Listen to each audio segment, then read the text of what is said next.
Welcome back, everyone, to Inside the Diamonds podcast. I'm your host, JC, and I'm joined again tonight by co-host, CJ. How you doing, CJ? Not too bad. How are you? Not bad. Getting ready, excited. The season's inching closer. A lot of stuff going on.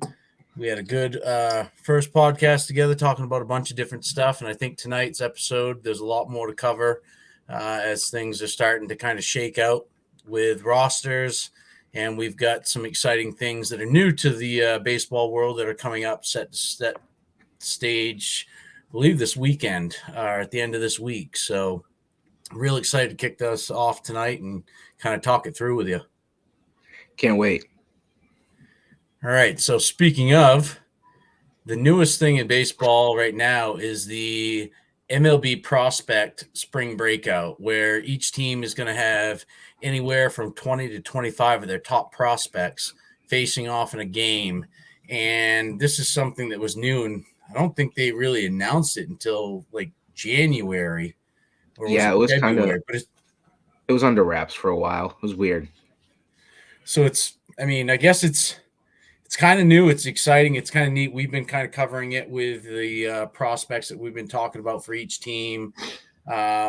I know just today the Cubs, for instance, announced that PCA, Pete Crow Armstrong, is going to join that roster, which after being optioned to Iowa makes some sense. But there's going to be a lot of interesting games, and I hope that they generate enough availability to the fans, whether it be through ESPN, MLB Network, just make it available, because if they really want to grow it, it's not just about those folks that are down at spring training to be able to see it.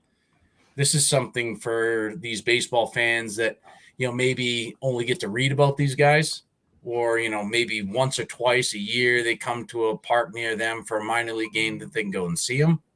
But I think this is really big for baseball in general, to be able to go and see these top up-and-coming prospects that some will be in the majors this year and others in the years to come. So I'm really excited to watch the Cubs in general. A couple of other teams I'm interested in, but I wanted to get your take on it and what you thought and any other details about what's to come.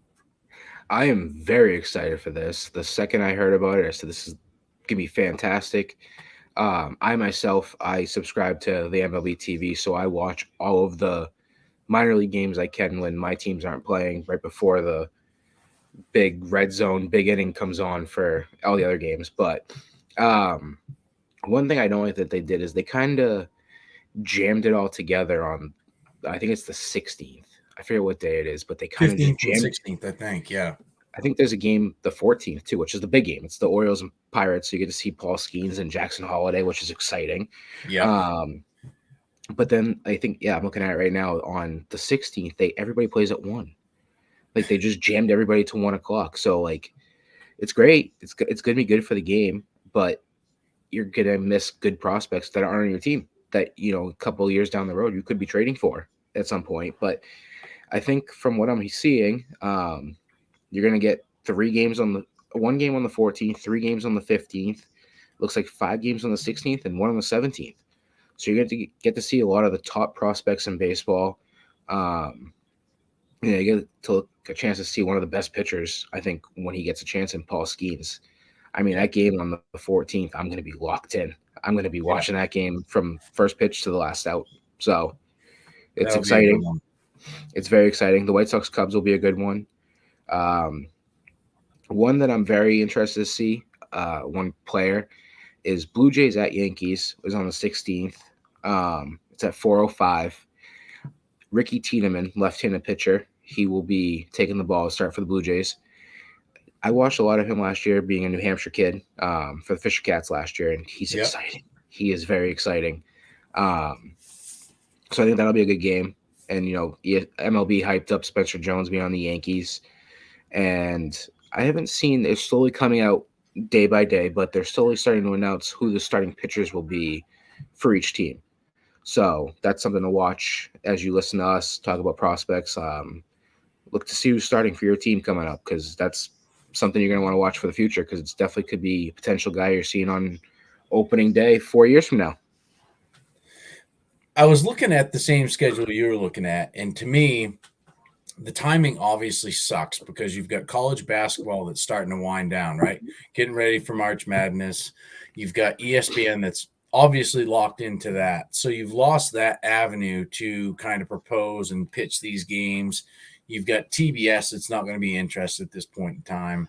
So to me, if this goes well this year, if I was MLB next year, I would look to do this first week of March, second week of March, and kind of do it like they do with opening day. You know, ESPN, that's one day a year that I generally, if I'm not at the Red Sox opening day game, I generally try to work from home or take the day off, and I'll start at noon and watch all night long.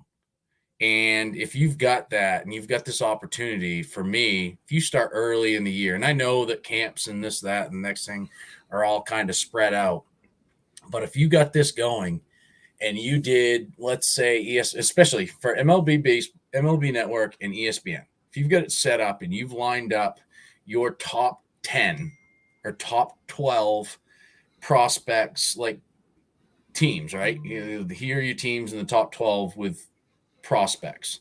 Line them up, match them up. Yep. Show the top 12, top 14. If you do it 2 days in a row, you show 7 games, you can show 28 teams. You know, and really kind of showcase this and kind of build it up and allow fans to watch it. You know, let it be on ESPN. Not everyone is going to subscribe and pay for MLB Network or MLB TV like we do. You know, so I think it's a great thing that they're doing, but I think they missed the boat a little bit. And again, timing wise with other sports going on kind of makes it hard. But if you're going to try and grow this, having it only available to those that are actually down in that area for spring training, or those are going to fork over the money to MLB TV, not everyone has that opportunity, not to mention the fact that not everyone has the luxury of pulling up a second screen and popping it up at work, you know, without getting in trouble. So I really hope it goes well for them this year. I'm excited for it. I know a lot of other people that are excited for it that follow baseball, but I really think that to capitalize on this opportunity, if they could team up with ESPN, MLB, even if they showed 5 games, you start at noon,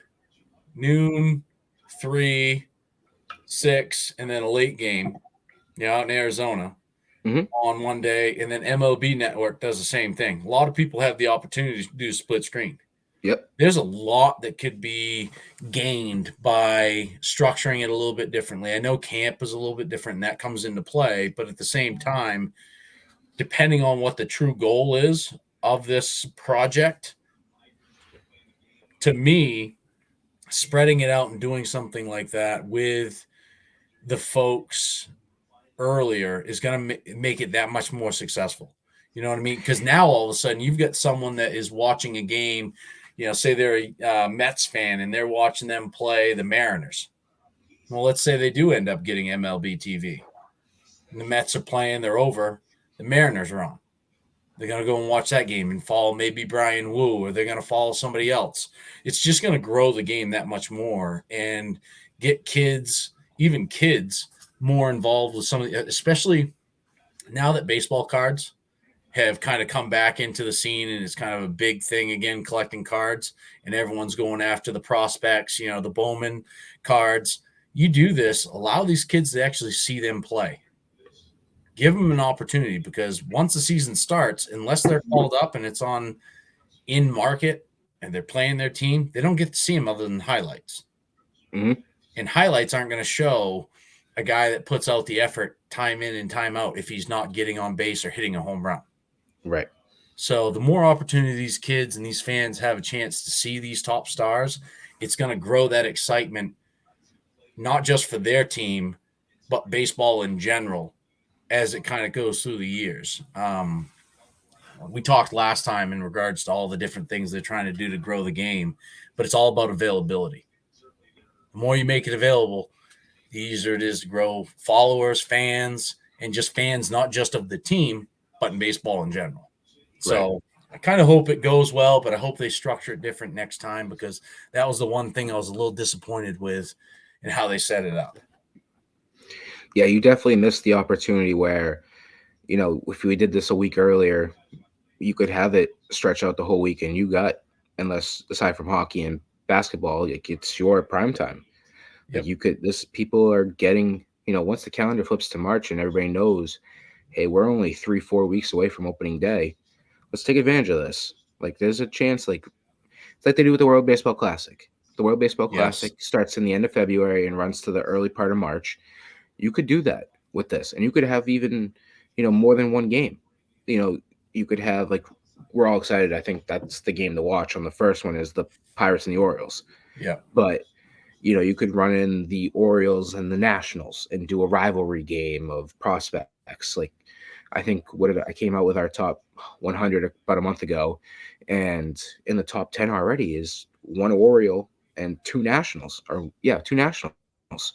There's 3 of the top 10 prospects in one game. I'd be tuned into that. I want to see the future. Like the future of the game's in hands, especially with coming. Advertise it, showcase it. Yep. So It'll be good. It's new.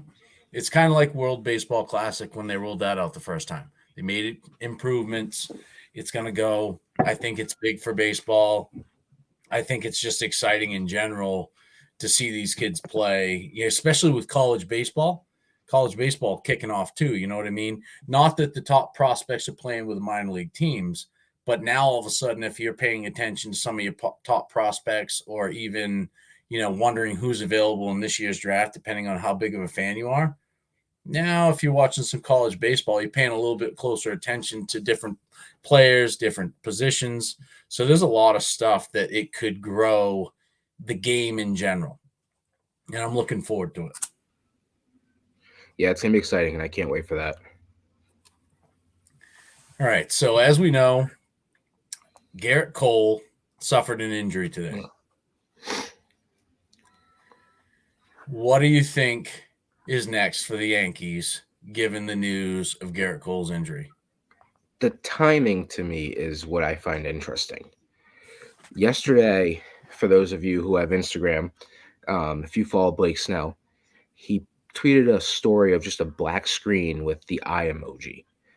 Yep. Now, all of a sudden, about 24 hours later, we find out Gerrit Cole is going for an MRI on his elbow. Little bit weird timing. Now I just found it. I looked it up real quick. Gerrit Cole is also a Scott Boras client. So is Boras putting a little bug in the ear, saying a little something going on here? Is your star ace is going in for an MRI on his elbow? Could it be Tommy John? Who knows? I mean, they don't. From what I've seen in all reports today, they don't sound overly concerned about it, but you never know. I mean, you're going in for anything on your elbow. Who knows? So the question becomes, if Gerrit Cole's done for the year, does that open the door for a Blake Snell 1 year contract? Or are we talking longer term? Because right now, I mean, let's be serious. I'm a big Red Sox fan, um, but I didn't like the Yankees when I was younger.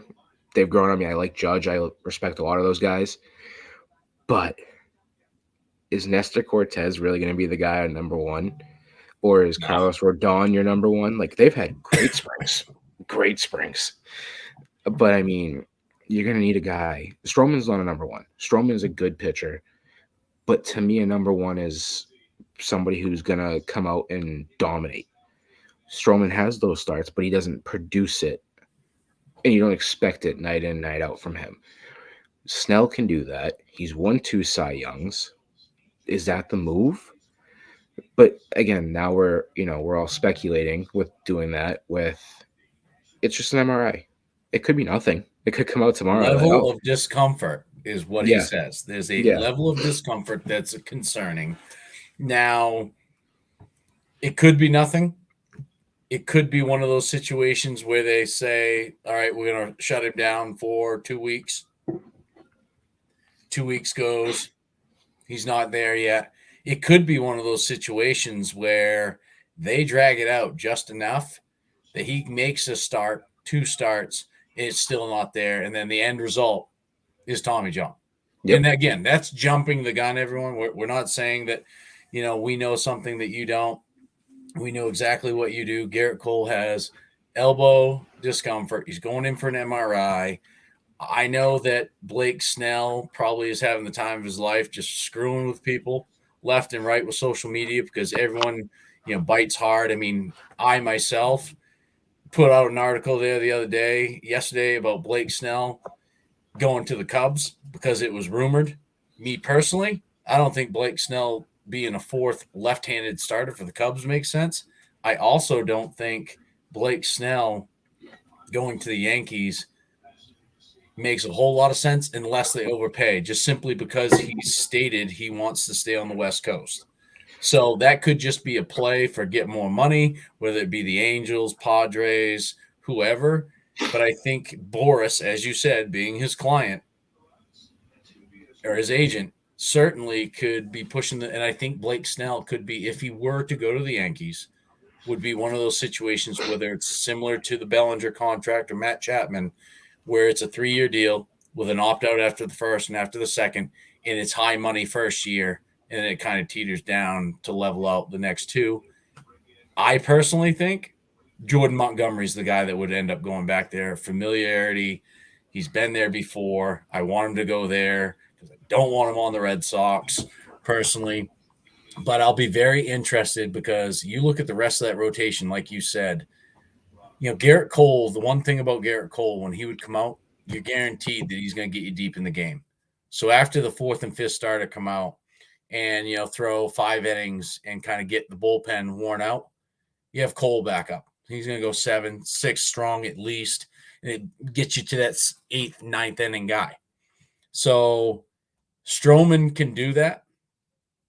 I watched him all the time when he was with the Cubs and even when he was with Toronto. He can do that.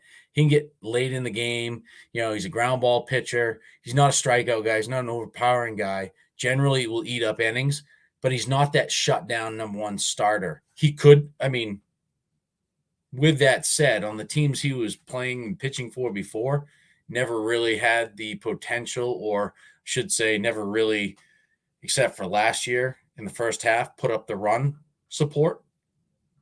I do believe the Yankees could make a Marcus Stroman into a number 2. Number 1, he's not Gerrit Cole. He's not going to be that shutout guy where he's going to go in and just dominate. He may go in and pitch 6 innings of, 4 or 5 hit ball, throw 95 pitches, but he's going to give up 2 runs. He's going to leave a sinker up. Someone's going to take advantage of it in the left field porch in Yankee Stadium. The other name that we talked about last podcast was Trevor Bauer. He just pitched in that minor league game against the Dodgers, was dominant. He wants very little money. The Yankees, if Cole goes out, I could very easily see them making 2 moves. Bauer and one of the 2, Montgomery or Snell. I don't want to see it, mind you, just because I'm not a fan of the Yankees either. But I could see them being like, okay, we need to double down because Cole is our ace. Cortez, you don't know what you have. And then the rest of the rotation, you don't know what you've got either. So it'll be very interesting. I don't think they want to do that to Clark Schmidt. I think that's the problem of why they haven't signed Snell is they don't want to ruin. He's young. They don't want to ruin that psyche on him. So I think that's why you haven't seen Snell. That's why with this hit happening, Snell might make sense. I don't think they signed 2. I agree with you, Montgomery, but the only issue with Montgomery, like you and I have talked about lengths on end, he's not a number 1. No. You're losing your number 1. You got to replace him with a number 1. So it has to be Snell if they go a route to sign somebody. If not, they're going to go, I think you got to go Stroman's your 1. Granted, we're all speculating that Cole's injury is Tommy John. It might not be. It might come back. And like you said, it might be 2 weeks. They send him out. He comes back. He's fine. Yep. But if speculating that if he's out for the year, now that's interesting. But do you use a It'll be very prospect? interesting to see the next couple of weeks in regards to what news comes out. What's the results of the MRI? Do they slow play it? Do they? Because oftentimes, a lot of these top guys, we saw it with Sale, drag it out for a little bit just in hopes to see him pitch. Yep. So if they were to do something like that, that would hurt. But at the same time, it would get them there to see, because maybe it's not a signing, maybe it's a Dylan Cease, Shane Bieber type trade. And I don't. Again, Gerrit Cole very well could be there for opening day. He very well could be there for his second start. We don't know. It's all speculation. And probably wouldn't be spending much time on it if it wasn't the Yankees in their number one ace. So there's going to be a lot of stuff that's going to come out of this. And it's now that you mentioned Boris being Cole's agent as well, because he's Montgomery's and Snell's agent. Mm-hmm. Mm-hmm. So you got to think that if it is serious with Cole, he's going to want to push that they make a decision sooner rather than later, because he can see dollar signs back in New York. And he's comfortable negotiating with those guys. Not that he's not comfortable with any of the teams, but it's very interesting dynamic that Boris has a role in all of this. If there's a big injury, again, the if is the biggest thing here. We're not doctors. We're not reading an MRI before it happens or it's made public. It's something interesting to see how it plays out, because you've got to think after last year finishing the way they did, that the Yankees and spending money and going to get Soto, that For 1 year. just for 1 year, you got to assume that they can't let him, if it is worse than we're thinking, they can't just sit idle. They'll have to do something. So, but that's the question though. So, say like I just pointed out, and you said it. Soto's here for 1 year. Sounds like he's going to test the free agency market. Does Blake Snell sit there and go, next year's free agent class is loaded? Mm-hmm. I mean, the pitching, if you look at it, is just loaded. So does Snell go, I'll take 1 year with the Yankees, try to go win another Cy Young if Cole's out for the year, go do a 1 year deal with the Yankees, try to win another Cy Young. Oh, and now on top of that, I have a second straight Cy Young, and I'm a free agent again. Yeah. Do I go get the bag? It's, the Yankees are going to go This for is it kind of the this year. situation he's waiting for, right? He's waiting for a team that's desperate, that's willing to overpay, but also on his terms, knowing, like you said, in regards to next year, similar to this year with Yamamoto, there's going to be a need. Someone's going to overpay. So I can very easily, like you said, see him play the market, go 1 year deal. This is what he's waiting for, right? He's waiting for a number one to go down so he can plug himself in. Probably didn't want it to be New York. I don't think he really truly wanted to go pitch there. But it's going to be a very interesting situation to see how it plays out. And again, with it being the Yankees and having it be Gerrit Cole, there's obviously going to be a lot more attention on it than if it was, someone pitching for the A's. I did see too, and I don't know if this is true. I only saw it one place. Cole was struggling to go start to start in the spring. So like he struggled to make his next start. And that's what brought this on, that they're just having him get looked at. But yeah, the fact that he couldn't go start to start, even if it's not Tommy John, that's a concern for the regular season, because you might line him up, if it lags on, we're talking August, and you got a big game against Houston, who you're fighting for a wild card spot with, or Texas or whoever, and now Garrett, your best pitcher, can't go in a series where he's going up against Justin Verlander, or DeGrom's back for the Rangers and he's going up against DeGrom. And now you're talking, I don't have my best pitcher. Are we in trouble? It's so even if it's not Tommy John and he's having discomfort this early, it's a cause for concern.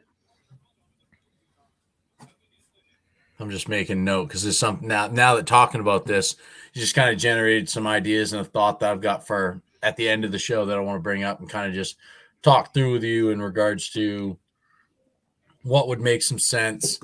But we'll touch upon that down the road. So, like we said, MRI could be nothing, but at the same time, like you just said, if you're coming off an off season, you weren't in the playoffs, you weren't taxed, you weren't going into it, you didn't end the year with an injury, and you're struggling to go start to start where you're starting and throwing, first start you're throwing maybe 30 pitches, an inning, maybe two, next Three one maybe max. 3 innings, Mm-hmm. right? If Mm-hmm. you're not being able to bounce back from that and you're having a level of discomfort, there's some concern there. So it'll be very interesting. We'll make sure to keep an eye on it, and I'm sure if you're following us and check in with the website at Inside the Diamond, there'll be plenty of articles and plenty of news to be broken, and we'll make sure to be covering it all and kind of giving our analysis of what's going to happen next. But it's definitely something that I'll be paying attention to, just out of my pure dislike for the Yankees, and seeing what's going to happen. But with all that said, one thing I wanted to kind of hit on tonight with you as we're getting geared up for the start of the season is, we've talked about who we think is going to be surprise teams, who are players we're looking for. And with me paying a lot of attention to the NL Central, I kind of wanted to get your feel for who you think is going to be the surprise bust team of the year, similar to the Cardinals last year, which to me, looking at their roster, at least offensively, and finding out and realizing that, holy shit, you finished last in the NL Central, 20 games under 500. Who do you think could be a team that on paper should be, fringe playoff team or wild card team or at least top of the division that you think is going to fall flat on their face this year?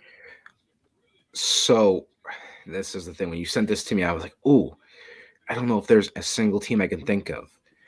But because you just put that aspect out there of they not fall flat in their face, but they don't make the playoffs, and they should, is the Texas Rangers. And the Fucker. reason why I That's say that, exactly who I had. I love them in the second half next season. I think, Yeah. this season. I think second half, they'd be the best team in baseball. They might post a record that's the best, but they have no rotation to start the year. No. And they've already said, I think we actually had an article about this. Maybe we didn't, and we should if we didn't, that they're not bringing back Montgomery. They can't afford Yeah. him. But they're going to be without DeGrom, Scherzer. They signed Tyler, I forget how you say his last name, Maley, this Yeah. offseason. He's out. Um, and so they, what's your rotation? I trust Eovaldi. Eovaldi's not going to go undefeated to start the year. He'll probably have 2 to 3 losses. But now you're talking about piecing together a rotation, and they're the defending World Series champions, but they still got to take on the Astros. They got the Yep. Mariners. You know, if the Angels get Snell, the Angels would be okay. The A's, okay, the A's are the A's. But then Yep. now, because of the new schedule that they started last season, you're only facing your division 13 times. You're Yeah. facing everybody else, and you don't have your two best pitchers. You know, they pieced it together last year. Montgomery wasn't great in the playoffs. I had an argument with a friend the other day where I thought Montgomery was actually better than he was. And I looked at his numbers in the playoffs. He wasn't great. So, I told you that with the eyeball test. Just I only had to watch the Altuve at bat against the Astros, and then looking at his stats. Like I think we talked about this as soon as I came on with Inside the Diamonds, and you were big. We were talking Red Sox, we were talking Cubs, we were talking to everyone, and we were talking rotation pieces at that time because that's when Glass now, that's when Cease, all these trade rumors were bouncing around, and you were very high originally on Montgomery, and again, last year I didn't pay a lot of attention if it wasn't the Cubs or Red Sox watching any games, playoff games just so happen to start when my son's hockey does, and I'm usually not around. So I'm listening to it. So it's not an eyeball test you get to hear. So I went back on MLB TV, and watched game one. And that to me was when I start looking into his stats, especially at Fenway. And I think we both agree now that he is that number 3. He's a comfortable number 3 for a stud team. And the fact that the Rangers aren't willing to try to find a way. I mean, after what the Dodgers did, I don't think there's any real excuse to not sign someone that you want to be on your roster. There's creative ways to do it. It all Mm-hmm. takes, again, you have to be a little bit outside the box thinking. But if they really wanted him and they felt he was that valuable and in the situation they're in, they'd bring him back some way. I would think so. I don't know why you're not. So you think the Rangers, that was originally who I was I'm going to pulling say as up right well. now.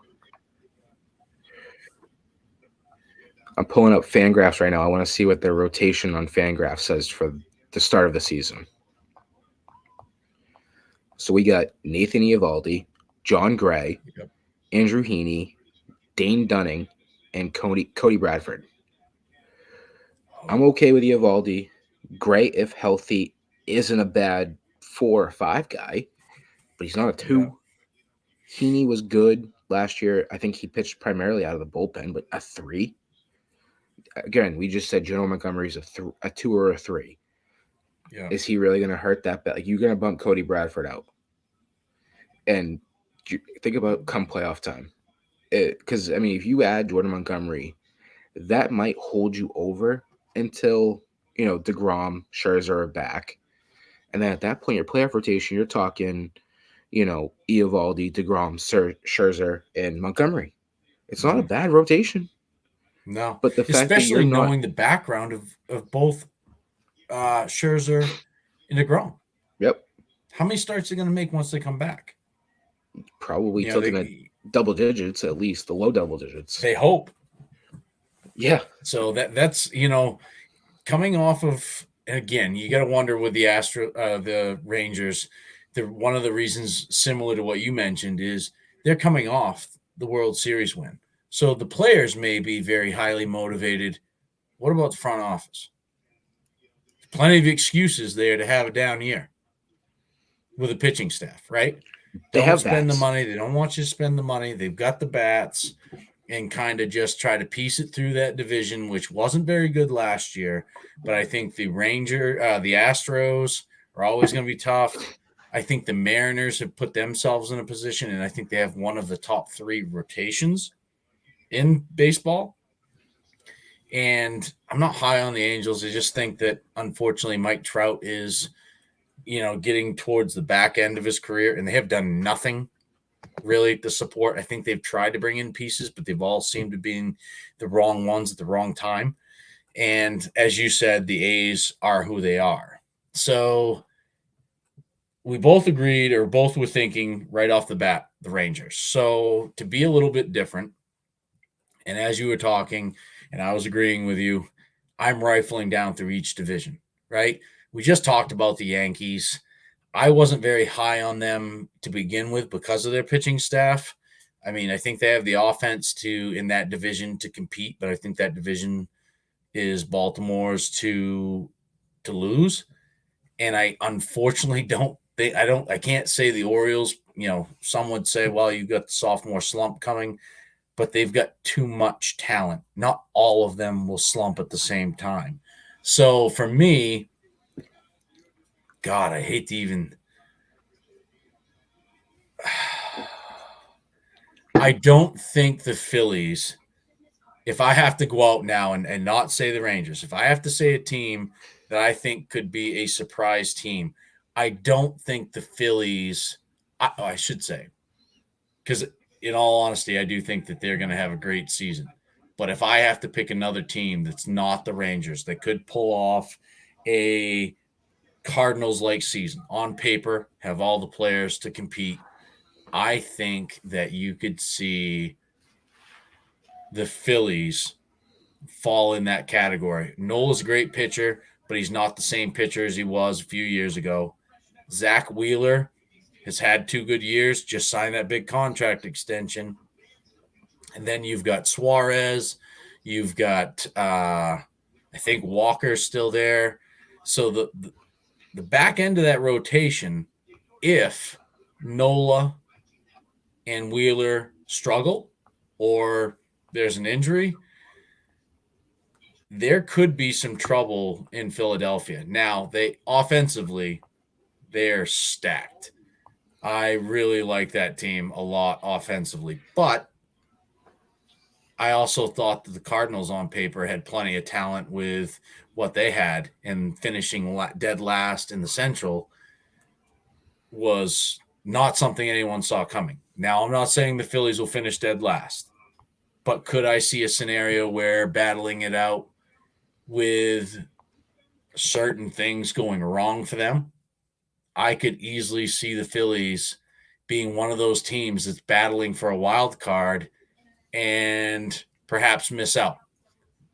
Very unlikely, but if I had to pick someone that had on paper talent that should be way better than where their standings put, if the Phillies miss the playoffs, that would be a bust given that roster. Not saying they're finishing dead last. They could finish second in the East. And, two teams from the Central, two teams from the West, or three teams from the West if the Padres get their head out of their ass, and the Braves just dominate the East. You could have the Braves, you could have the Cubs and Reds, and again, the Cardinals could bounce back and be that.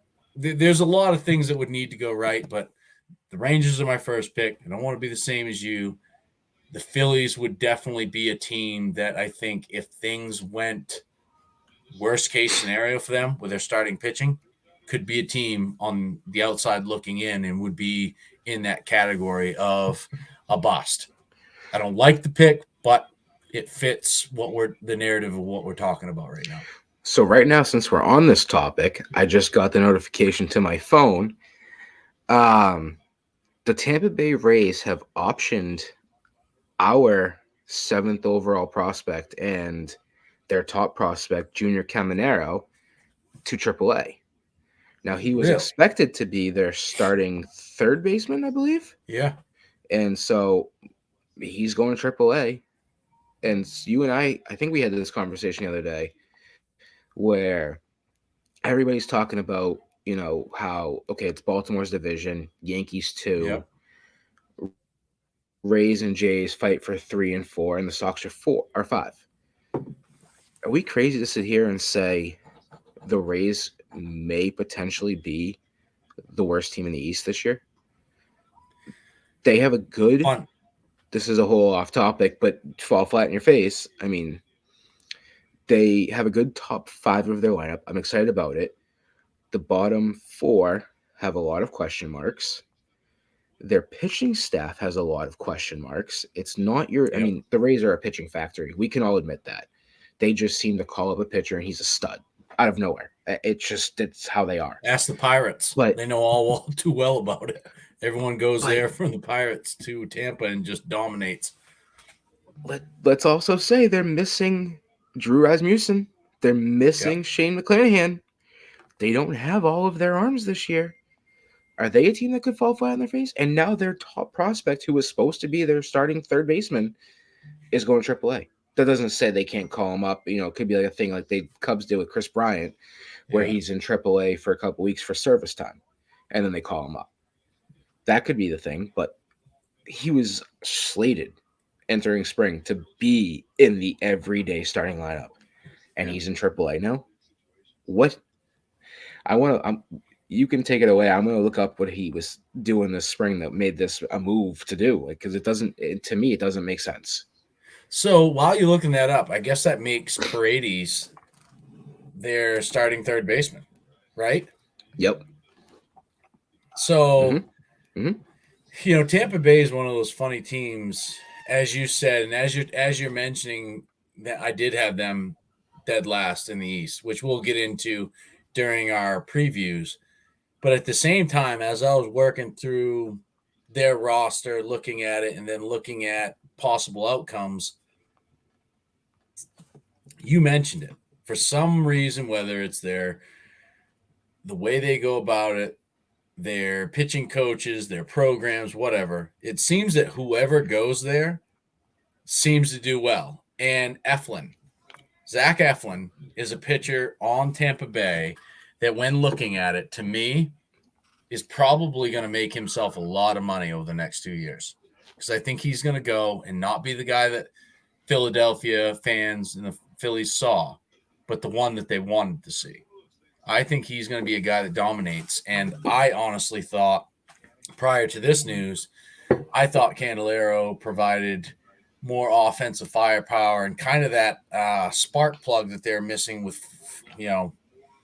Wander Franco and that whole debacle being gone. I thought there was no way that he would go down. Now, hearing that news, I wouldn't be too shocked if they're playing the service time game with him. He'll go down for whatever 6 weeks and then come back up. I do believe it will be a down year for Tampa Bay.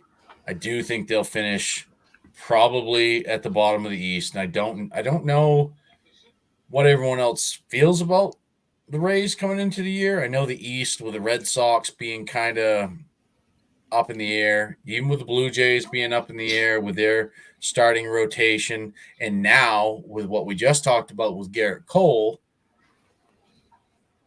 Tampa Sounds like Bay, there was a path for Tampa Bay to finish at the top half of that, just it with the sounds like questions, it's a just with runaway right everything now. they had.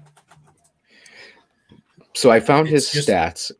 yep, This is what's interesting to me. So in February, in 3 games, he went 3 for 7 with a home run, 4 RBIs. And then, so once the calendar flipped to March, he struggled a little bit to start. But over the weekend, that Dominican Republic World Tour Series, yep, he went 3 for 8 against the Red Sox in both games. yep. So he finished the spring right now, because now it sounds like he's getting sent down. He was hitting 269 with a 719 OPS. Now, would you like to see the OPS a little higher? Yes, but Yeah. hitting 269 is not bad. And I don't get the move. It's an interesting one, but I think it all goes back to, like we said, it's got to be a service time move. Yeah. It's got to be, the Rays are a smart organization with prospects. So it's got to be either sending them down for, I think you have until like middle towards the end of April, and then Yeah. the service time cancels out. So I think we have to. I'd be shocked if we don't see him back in a Rays uniform by May. Yeah. Shocked. I think they did that with Franco too, in one of his first years. And again, that's a whole nother situation that just continues to get worse, that I don't think we need to spend the time discussing that mess. So yeah, I when looking at this question that I put out there, the only team that really stuck out to me was the Rangers, due to the way they start the season in the rotation. Do they have enough offensive firepower to win those high-scoring games? Because their bullpen's not bad. But if the starting pitchers can't get to the 5th or 6th inning, then you're really starting to tax that bullpen. And yeah, it's normal in the early parts of the season and tail end of the season to, shift guys up and down to get fresh arms, but it could turn real bad real quick for the Rangers, especially if Scherzer and DeGrom don't come back as at least 90% of who you expect them to be. That I'd even bullpen will say just get eaten 70%. alive. Well, yeah, 70% would be probably a better fit, but that bullpen's going to see a lot of innings if those guys can't come back and dominate. And that team, I think, can go from being one of those World Series winners to missing out, and that would be just – it was the only team that really stuck out to me. And I think the Rays make sense in regards to how they've been finishing. I think that they're another team that people also write off, and I could see them being a team that's just, they could be the Diamondbacks, just as easy as they could be the Cardinals this coming year. I think it's more unlikely, but I think that they're just that type of team that there's never a year that you're like, holy shit, the Rays are the clear favorites. There's just never really, not since Snell left, and they haven't been that dominant team but they're there and they just make it work. And I think, like you said, this could be a year where they finish dead last, and it would be a disappointment for that organization. And I think, my take with the Phillies is probably a piss poor one. But on paper, if things went wrong, that could be one. They could win 82 games, 82 to 86 games, and still miss the playoffs if things went right for the other teams. What about the Brewers?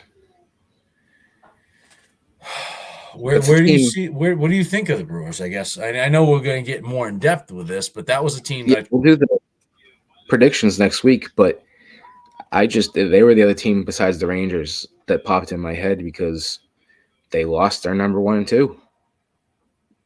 Corbin Burns is a I hate that I have to say this.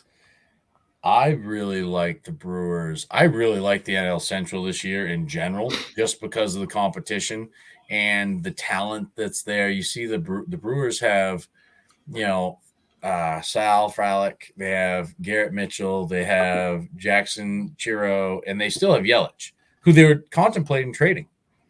And then they have go and sign Reese Hoskins. Still have Willie Adames, William for now. Contreras. For now.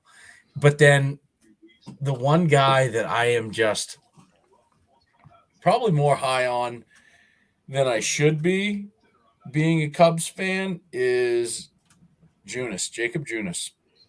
There's just something about what he's done over the last, 24 months, and pitching mostly out of the bullpen last year for the Giants, and he was lights out. And he's working on his sinker and I believe a changeup. And he's not that kind of guy. He's not a Corbin Burns by any means, but they've got Freddie Peralta. And I don't know about the Brewers. The Brewers easily could be a team that they could finish in fourth place. I don't think the Pirates are going to contend to climb out of the basement there. But the Brewers, I don't have the Brewers currently as a playoff team. But on paper, I think they're a lot better than what they show on paper, personally. But I could Wade see them Miley. finishing dead last, especially if they trade Adames and Yelich. Wade Miley's your number 2. I That's know, but just think about that for a second. is he 38? He's gonna be getting up there. He's old. He's like 38. So, but Yeah, he's 38. I don't know how the hell Fangraphs maps this out, but yeah, he's 37. Yeah. So he'll be 38 some point during this year. And I wrote an article about the Brewers starting rotation, which is why I dove into Junis, and they've got I think they're a team that this year, if they come out struggling, Yelich is gone, Willie Adames is gone. And then what you start to see at the back end, they have some top prospects, some pitching prospects that are really talented. And I think that's probably what made it so easy to realize that, hey, look, Burns isn't coming back. If he reaches free agency, he's not coming back here. And we've got these guys in the minors that, I can't think of his name right now, but there's one, he's like 6'10". you talking Missorowski or however you say his name? Yes, I think so. And he's throwing complete gas. And he's got the size, the frame, the stature. He's a little thin, kind of reminded me a little bit of Chris Sale, which is a sore subject for the two of us. But I could see the Brewers not necessarily tanking it, but if they're in fourth place rolling into June, they could be a team that could be very active at the deadline, and they could get potentially surpassed by the Pirates and be bottom feeders of the Central at their own will, in a certain sense, by making those moves. Missorowski is expected to start the season at Double-A. Yeah. So I wouldn't expect him this year. No. I think he could be a guy you watch next spring, and he makes the team out of camp next year, which, again, the Brewers don't have a bad team. I'm not going to sit here and say they don't. They have a bad team, but the rotation doesn't excite me. Next year, you add Missorowski and you add Brandon Woodruff back. Yep. Now we're talking. This year, because Miley's gone, they could very well be last place. Yeah. Especially because I think you could see Skeens this year in Pittsburgh, and that would I hope elevate. I so. think that team. I hope so. That team's Like I said, exciting. if the Brewers finish dead last, a lot of that is going to be made with them conceding the fact that they're not a playoff team.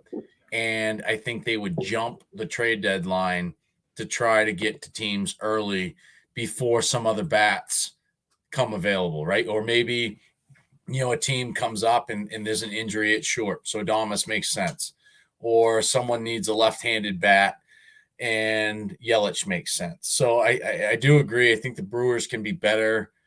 But I think that there's going to be kind of a waving a white flag and getting the most we can out of these assets before it's all said and done, and then have to be pennies on the dollar at the, later on, and or lose them in free agency. So the Brewers are an interesting team, and I think when we do the review for the division, they're a team that, when we talk about, will be very interesting because the Central, to me, might be the most interesting division to watch from top Both to of them. bottom in regards to what happens. Both of them. I think that goes for the Yeah. Oh, American yeah. League as well. Okay. So we've kind of beaten that one and beaten that dead horse, and there's plenty of different ways of looking at it. So right now, I had messaged you and was thinking, we talk a lot about these players that are either, we had the discussion last week, and I won't bring it up, but I asked about who was, who do you think was the most overhyped or overpopular player and didn't deserve it? So I want to switch it this time, maybe give you a chance to redeem yourself. Which player, in your opinion, doesn't get enough credit for how good they truly are at the game of baseball? Why don't you go first so I can think about this for a minute? All right. So the one that I have is kind of a homer pick, and it's Nico Horner from the Chicago Cubs. I truly believe he's the best shortstop on that team, but he won a gold glove last year at second base. He stole over 30 bags. He's just to me, being a Cubs fan and loving Ryan Sandberg, he doesn't have the power necessarily that Sandberg did. But I think as he gets older and grows in a little bit, I think you can see him hit, 18 to 22 home runs. He's going to steal those 30 to 40 bags, and he's going to hit for at least, in between 275 and 290. And he's going to play lights out defense. And I don't think, especially in the National League, when you've got Albies, you've got Mookie Betts, who now, which we'll talk about in a minute, you've got all these talented middle infielders, and he kind of gets overlooked because of some of the bats that are out there.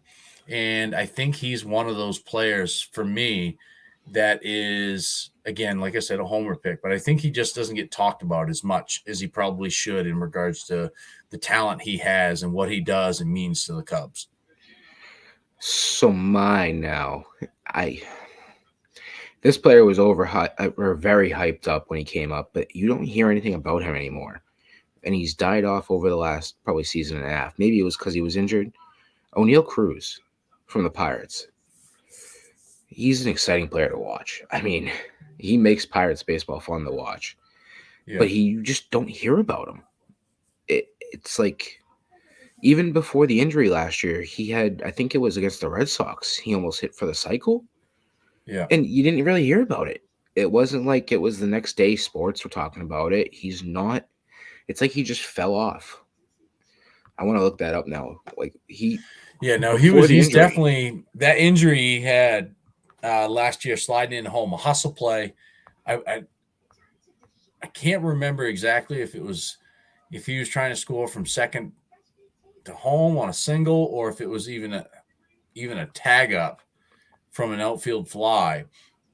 But he's definitely one of those guys. And unfortunately for the Pirates, when you think top prospects, you think Kebron Hayes, injury, injury, injury, injury. Now he's coming into it. Then you see O'Neal Cruz last year get injured, and everyone's like, "Ah, shit!" It's just another typical year, another typical prospect that can't stay healthy. And I didn't see it that way because, like injuries in any other sport, there's a muscle or there's a bone. Muscle injuries, different stuff like that, whether it's, not taking care of your body the way it should be, or it's just an unfortunate situation. But if someone's hustling like that and making a slide into home plate, and if I remember correctly, and I haven't seen the video in a while, I want to say the catcher was doing his job, blocking the plate, and it probably could have been avoided if he slid head first and tried to get around and do one of those other slides. But I think that O'Neal Cruz is better than Ellie De La Cruz, in my Mm-hmm. opinion. He may not be as flashy, but I think if you look at this year, if they both play similar amount of games, O'Neal Cruz will across the board stats wise, he may not have the amount of home runs, but he'll hit for a much better average. And he'll probably, be even with him in doubles and all the other categories, maybe not stolen bases, but I think he's a better, more consistent player and not as flashy as De La Cruz is, personally. So just for concept, in 2022, he only played in 87 games and had 54 home runs. I mean, 54 RBIs. So just for aspect, imagine if he played in 100, we'll go 150 something. Yeah. We're talking over 100 RBIs most likely. Yep. So, but it seems it might have been the injury, but he just fell off. It's like you don't hear about him anymore. And, he was the same as Ellie De La Cruz. He was talked about the second he got up here. Everybody was excited about him, but then it was like, even going into last year before the injury, was he talked about? It Yep. was like he just wasn't there. And he makes, to me, he screams. I mean, we all probably thought Andrew McCutchen was a pirate for life. I Yep. mean, that's just the player he is. Didn't work out that way. O'Neal Cruz screams pirate for life. Hopefully it works out that way, because I think the Pirates could be back to what they were, a couple years ago when they were a playoff team. They could Yep. very easily, if everything goes right, have a chance to be in the top half of the NL Central this year. But everything has to go right for them. They get no injuries. You call up Paul Skeens, he goes lights out. There's a lot of question marks, but they have a good team on paper. They just Yeah. have to do something with it.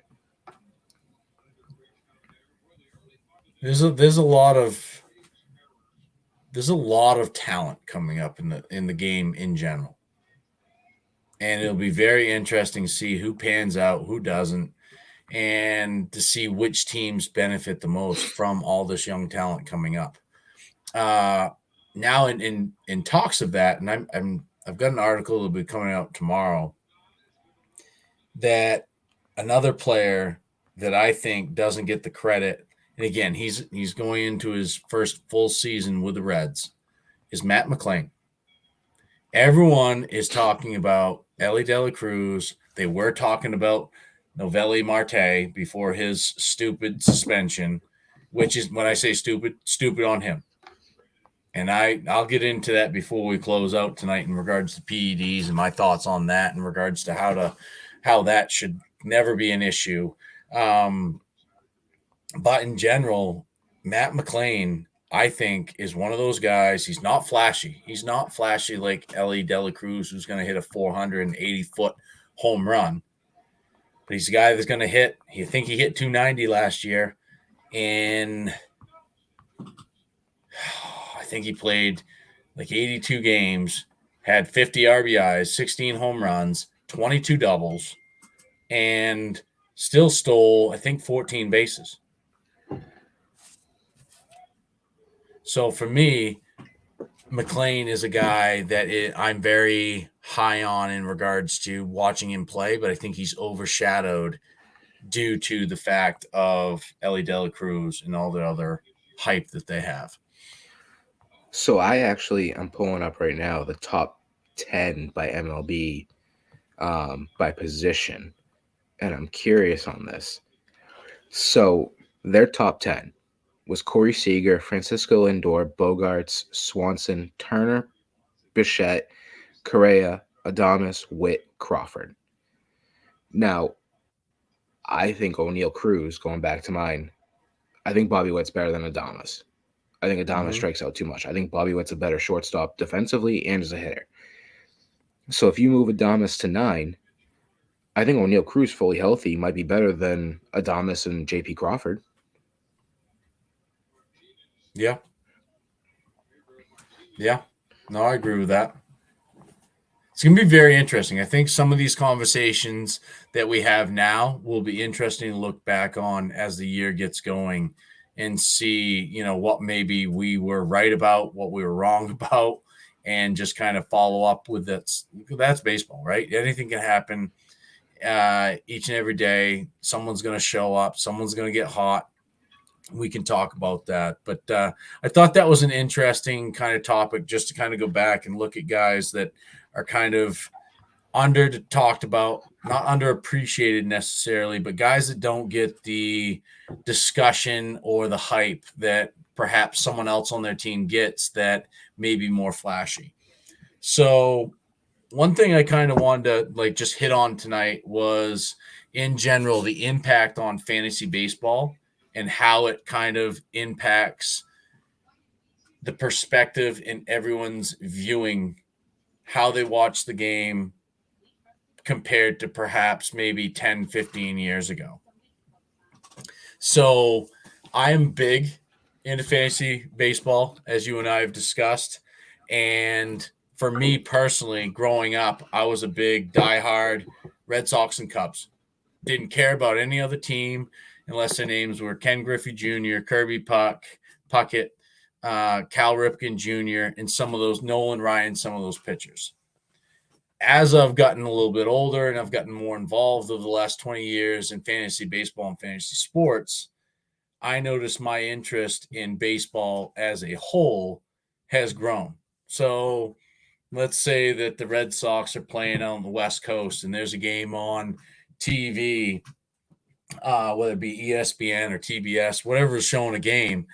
I'm more apt to turn that game on because chances are I've got someone rostered that's playing in those games or someone I'm interested in either, picking up on waivers or whether it be a trade. So for me personally, I know that my interest in the game as a whole has increased. So it turns into not just being a homer and watching and being a diehard sports fan. I'm still that. I'm still going to pick the Red Sox over any other team they play.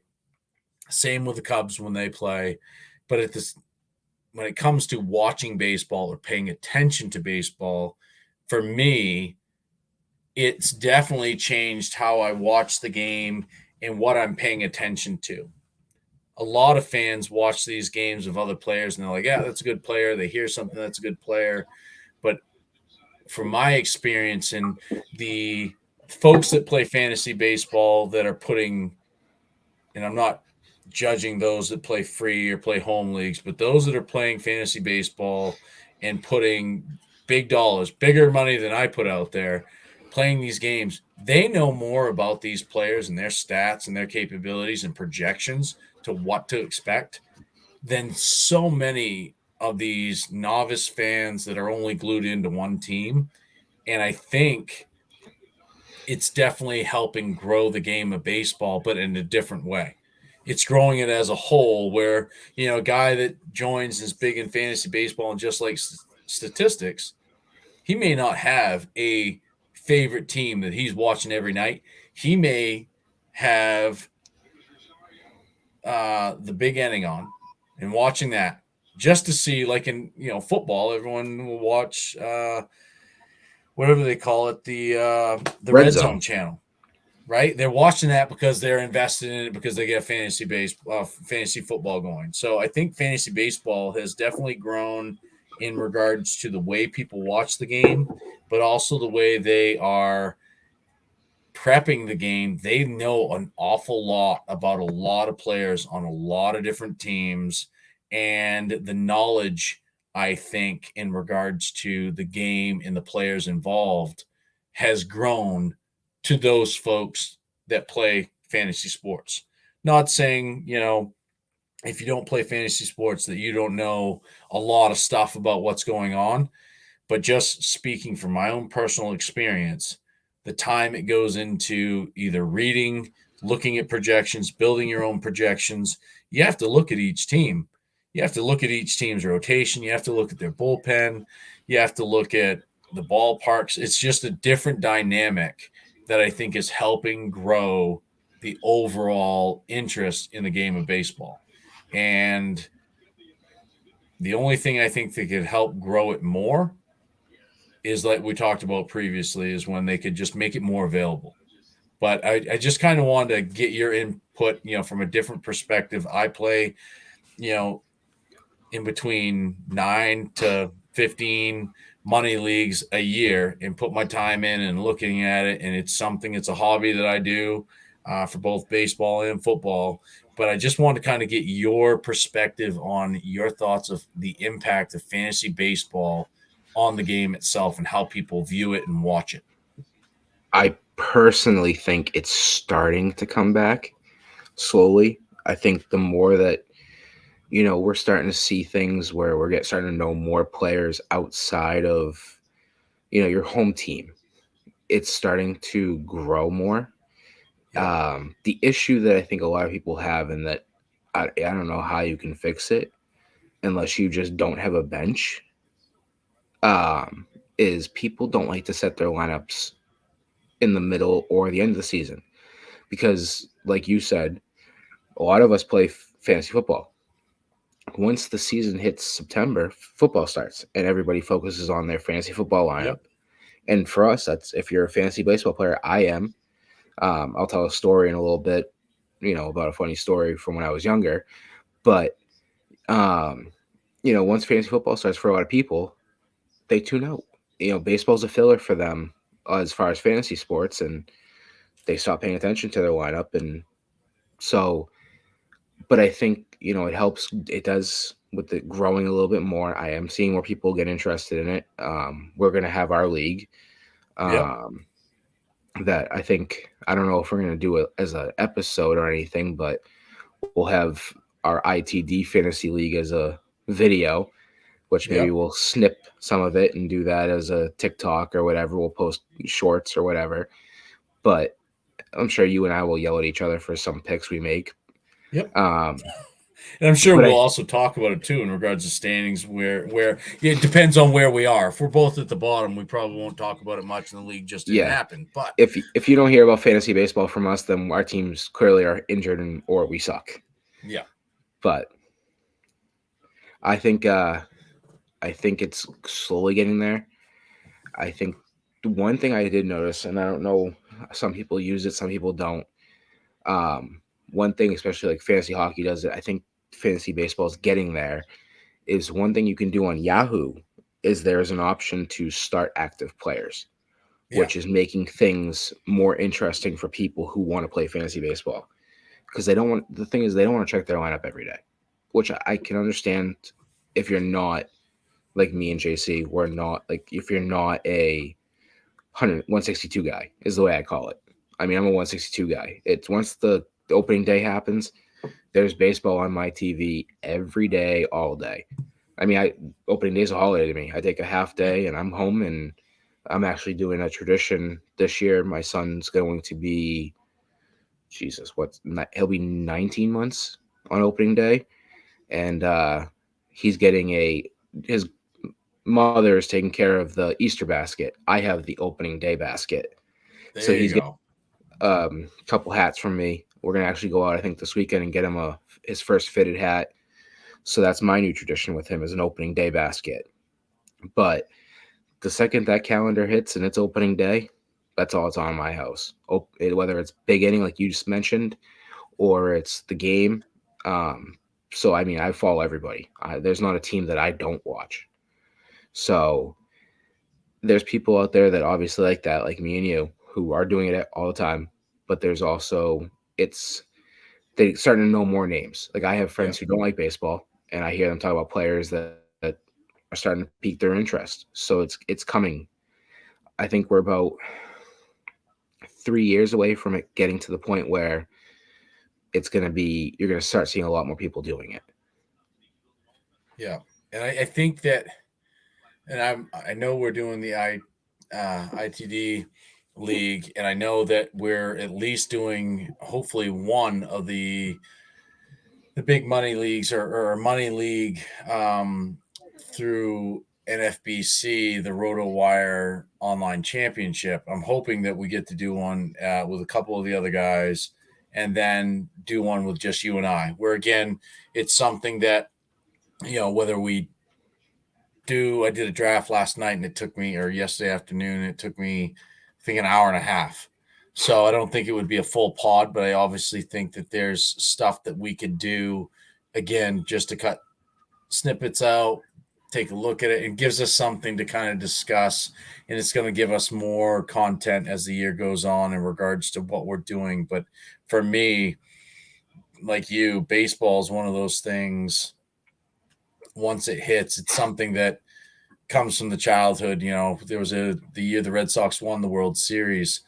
I was still living at home in 2004, mind you. I was working full time, but every night when I would come home, my life was I'd work 12 hours, go to the gym, come home, and watch the games with my mother and father. And that year, I think I watched every single game of the Red Sox, or listened to, depending on what was going on, all of the games. I either listened to or saw each game, whether I fell asleep, the West Coast games or whatever. I saw at least half of each game or listened to all the games. And baseball is just one of those things. And I love the tradition you're going to start with your son. Um, it's one of those things that come together, and that's kind of something I've got with my son when it comes to hockey. My 14-year-old, who's been a big hockey fan, I have only been to 2 Bruins games without him because that was our thing. And the only other time I go without him is if it's business related. It's just a rule I have. Sucks. I get asked by friends to go. It just, it's something I'm not going to do without him. And because we spend so much time with his own hockey, that's all we ever do is talk about that. So, fantasy sports, baseball in general, it's just another way to tie a community together and to educate too. Because there's a lot of people that get sucked into these fantasy leagues at work or whatever. They have no clue about baseball. But then by the end of the year, they're telling you, oh, did you see this? Did you see that? Did you watch this game last night? And it's definitely helping grow slowly some of those folks that aren't or didn't grow up around baseball, to get them involved. And I think, like you said, it's only going to continue to grow. Yep. All right. So I've got a couple of other things I'd like to just kind of quickly discuss. And the first one is your thoughts on Joey Votto signing with the Toronto Blue Jays. I love the idea that he's a Blue Jay. Simple with the fact of it's where he's from. Yeah. My question is, what's his impact? Like, you got Guerrero at first base. I think Justin Turner is the DH. So what's his purpose? Like, I love Who's the at idea of third? him being a Blue Jay. Who's Who's at at third third? this year? I thought it was Biggio. Oh, they're moving Kevin Biggio over there. Let me pull up. And the only reason why I ask is that, I mean, not that you want to put Justin Turner at third by any means, but I mean, I would. Why not? He wasn't bad there last year for the Red Sox. he's another old one. He is, but he plays that. That's the one thing I will love about Justin Turner as a Red Sox. He plays through every injury. That heel was Yep. bothering him the whole second half of last year, and he played almost all the time. I mean, he was playing second base, a position he's never really played, and he's sliding all over the place for you. He's a grinder. He's one of those old school baseball guys. It's just a grinder. Meaning Kiner, Turner. And yeah. Kiner Fleff is at third. oh, Turner I is don't your like it. DH. I think what you're going to see with Votto is he's going to – this is the tough part. He might start the year in Buffalo at AAA. And do you do that for a couple weeks, see what happens? An injury pops up and you got a presence like Votto in the clubhouse? I mean, overall, him as a presence in general, I love the idea. I mean, I want to hear that guy fucking talk about everything he's seen in the game and Oh, he's provide his awesome. presence. I mean, his tweets this whole offseason have made the offseason better than it's been. Like just hit like the pictures he's posted and like and everybody quote tweeting it saying someone sign this guy. Just someone sign this guy. And there's not I can't think of anyone that has ever said anything negative about Joey Votto no, in the no, clubhouse or anything. He seems like a great baseball guy. I could see a situation where end of camp comes and they're like, "Hey, look, you've shown what you can do for us. There's not a spot on this roster on the big league club, but we'll give you the availability. You can go to Buffalo or you can seek another team." Just out of respect, of his age and everything. I would love to see him, even if it's that bench bat for the Blue Jays, one way or the other. I'd love to see a season of Joey Votto in Toronto because I think he's still a great hitter.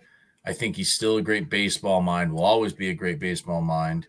And just his impact on some of those young players in Toronto, I think that would be worth keeping him on the bench and giving him, I could see Turner play third a couple games, move Votto against a righty at DH, and nothing for nothing. Vlad didn't have a great year last year. He struggled. nope. So his presence and his hitting knowledge, just keeping him up with the big club, could be between Turner and Votto, could mean a lot, even for Biggio.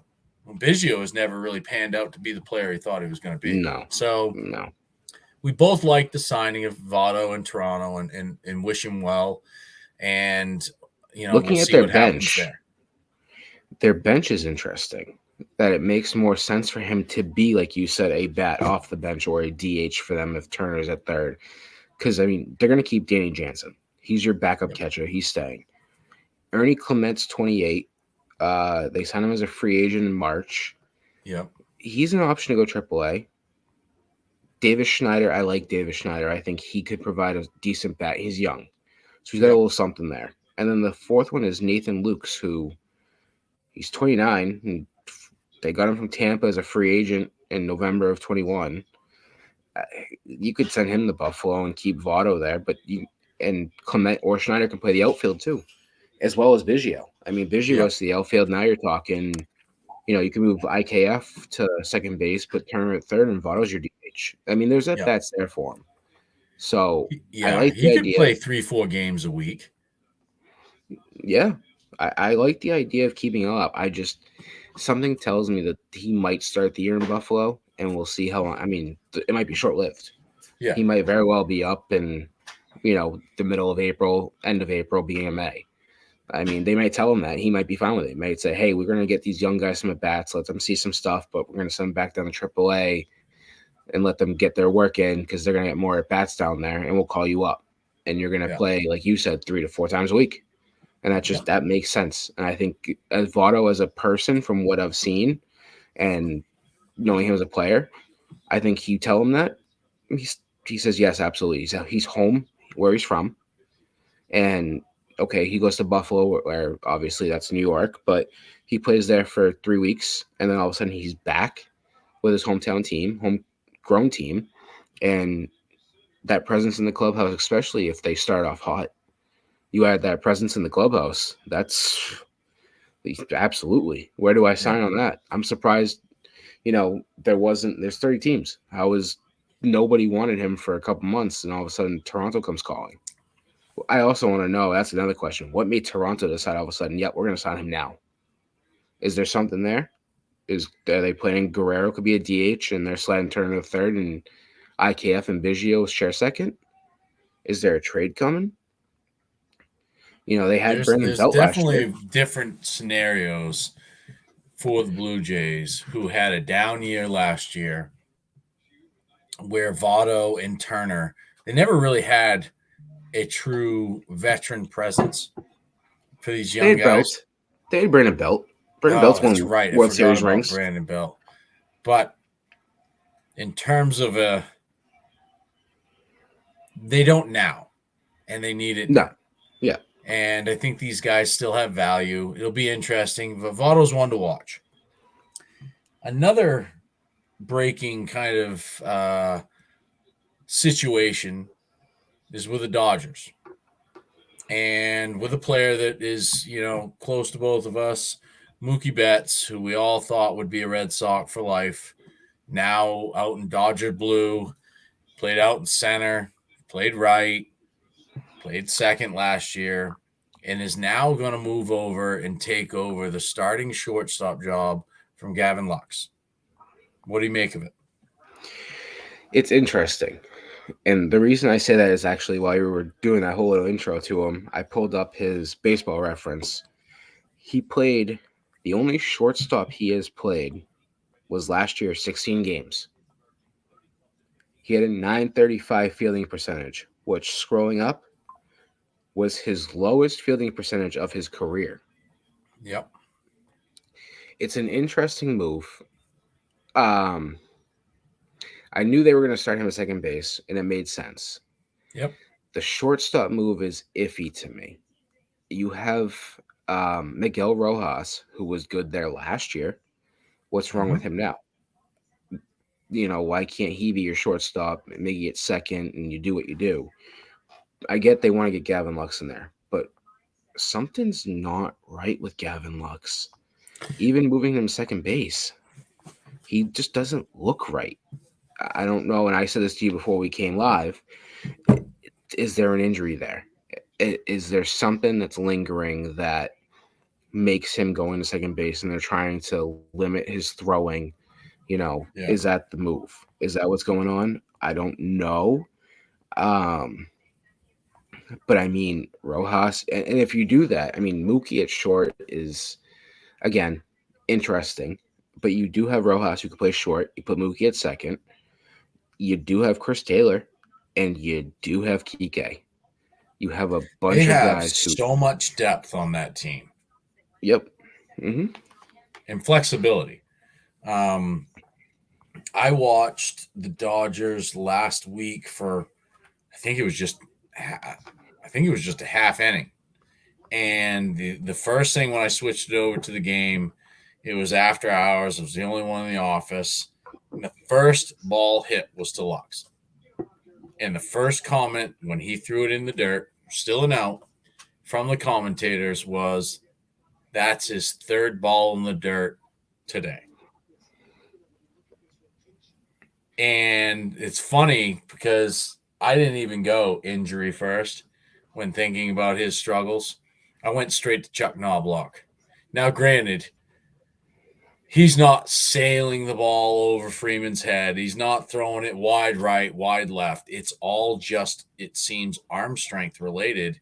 Hmm. And now, when you mention an injury or underlying or whatever it may be, I don't believe it's the yips. There's just something there that because I don't know the Dodgers all that well, but Rojas played there last year and they traded for him.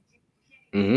So there's always been question. There's hope that Lux could be their starting shortstop, but there's also been a lot of doubt. So it'll be very interesting. I think Mookie, as we know, he came up. I believe he came up a second baseman, so he's an infielder by nature. And Pedroia was there Hmm. to get started, right? So then he moved out the outfield, and they just find out that this kid he's just a baseball player. If he was built for any team, he was built for the Rays, in regards to where they Yeah. play everyone everywhere. He's Hmm. just that type of asset, and I think that's what they look for players like that. The Dodgers have this resource on their hands where if Otani wasn't there, Lux would just be the DH. You know what I mean? Then Hmm. just hide him, Yep. get him off the field, hide him, and let you have his bat. But Mookie, I think will probably, I think you'll see his fielding percentage go up because I think he's one of those dedicated guys that he'll be damned because he knows the numbers just as well as you looking him up. He's well aware of what his fielding percentage is, Hmm. and he's going to make sure it's damn better than that. He just seems to be one of these guys that you can plug him anywhere and he's going to find a way to succeed. He's just one of those guys that I struggle not to cheer for, regardless if he's not a Red Sox or whatever. I can't, I have a hard time not rooting for the guy to do well because of, he's undersized. He is just seems like a great guy in general, good clubhouse guy, and he just works his ass off. So I won't be shocked.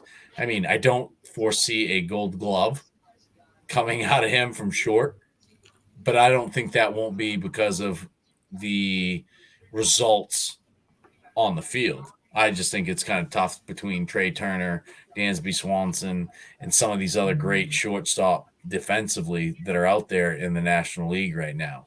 But I won't be shocked to see him be, one of the better shortstops in the league by the end of the year, just because of the work he'll put in. Let's ask this question. Okay. Are they doing this to think bigger picture? Is this to find a way to put Mookie at shortstop, be your shortstop, and maybe Lux is hurt, and then maybe there's a move out there for somebody? Or is there a prospect in their system we're not thinking of? I mean, they traded Michael Busch away, Yeah. so that's out. But is there something we're not thinking bigger picture on? I have a thing that I'll get to probably when we talk about our prediction, but I don't think Dave Roberts is the manager for them next year. So is Dave Roberts trying to make a move to save his job? Dave Roberts coming to Boston next year. I I think he's fired, and I think Sorry. he's replaced by Alex Cora. Is my personal opinion, Oh, Jesus. but I Yeah, I don't think. Oh, I'm not going to get into that, but yeah, I that's mean, we there's could talk about obviously that. something going on in LA right now that, having Otani be your DH basically all year because of his injury to his arm and what they're trying to save for next year's pitching. It kind of handcuffs them in a way with Lux, because if there is something there, you're going to have to find at bats, and second base is the only place you can hide him if there's something wrong with his arm, or it's just not as strong as what was once thought. I want to make things even more interesting. Hold on, I want to see what their lineup looks like. What if again? I think the Dodgers are a good team.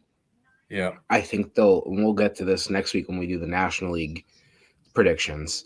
Um, what if Jason Hayward isn't the same player he was last year, and Mookie's got to go back to right field? Now, who's your shortstop? Rojas has to be. Or you could go and again, this is I guess speculating that Mookie might struggle at shortstop. Could Kike go to right field? Yeah. He could play short for I mean, you know what I mean? Like Let's okay. he's not great at short. We saw that I last year in Fenway, listen. but I was a big Kike at shortstop last year. I thought he was going to be okay there because I trusted what you can do in center field. You could translate that to shortstop. I was big on it, and it bit me in the ass. So yeah. I don't want to ever hear Kike Hernandez is our starting shortstop. I don't. I just it's. I don't care what team you're on. Chris Taylor could play short too. But do you want Not him there every ideal. day? Do you want him there No, every day? I wouldn't. Jesus, I wouldn't put him there. I wouldn't put Kiki there. But Kiki is another guy like Betts that I have a hard time not rooting for. I Even love prior to Kike him in center. coming to the Dodgers, or prior to him coming to the Red Sox the first wave, before going back to the Dodgers, he was a guy that he was fun to watch play baseball. But Put yeah, Kike at there's center. obviously something there for the Dodgers, and Lux is a top prospect. He's been one of their top prospects, and now it's like, Jesus, what do you do? Yeah. It's So Kike is that's interesting. What happened? I want to know. This is a good thing to bring up. So with the Red Sox last year at shortstop, Kike had a 935 fielding percentage, and that was in 64 games. He goes to the Dodgers because they trade him because it didn't work out, and so yeah. he 10 games with the Dodgers. He had 1,000 fielding percentage at shortstop. A little What? interesting. You didn't have a single error at shortstop in How 67 many innings. how many chances? Hold on. He gets 67 innings. That's the weird thing. Um, 30.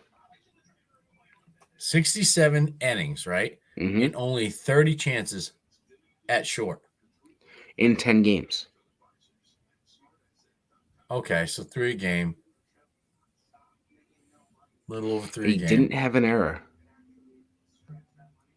He's got a good Is it glove. Freeman? Is it Freeman? Well, I Did mean, Freeman? I mean, I would love to go look in some highlights and whatever, but that would be did extremely Freeman deep bail him dive, out? but the Dodgers are an interesting club, and like you said, we'll get into that next in one of our future podcasts before the season starts. With when we're looking at the NL and all the teams, but this Lux situation and this move, I guess that what we'll be telling, and I'll have to look at it tonight or in between now and the next pod is like, how does he perform while at second?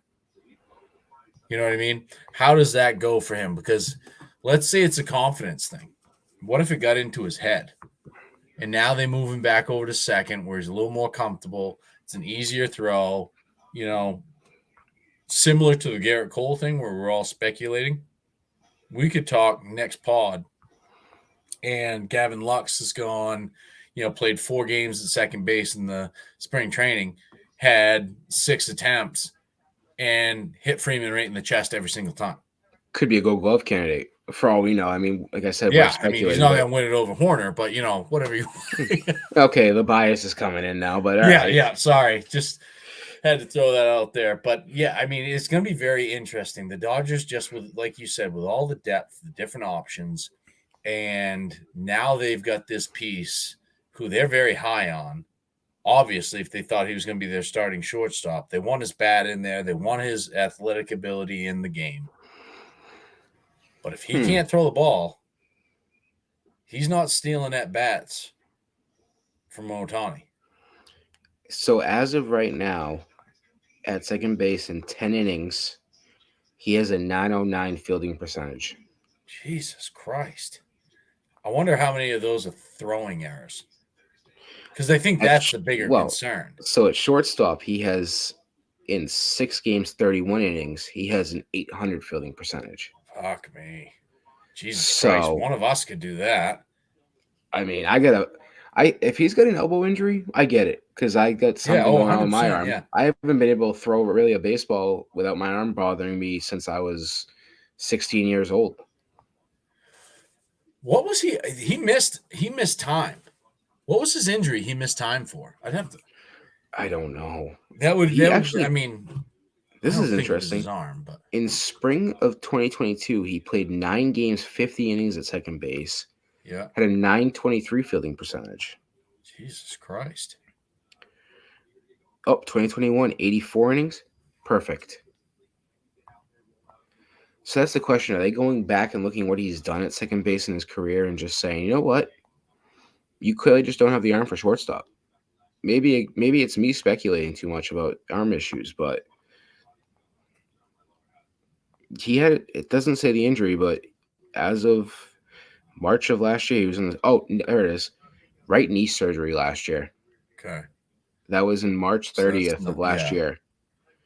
Well, shit, even when Turner was there, when Trey Turner was there, Lux was to be their second baseman.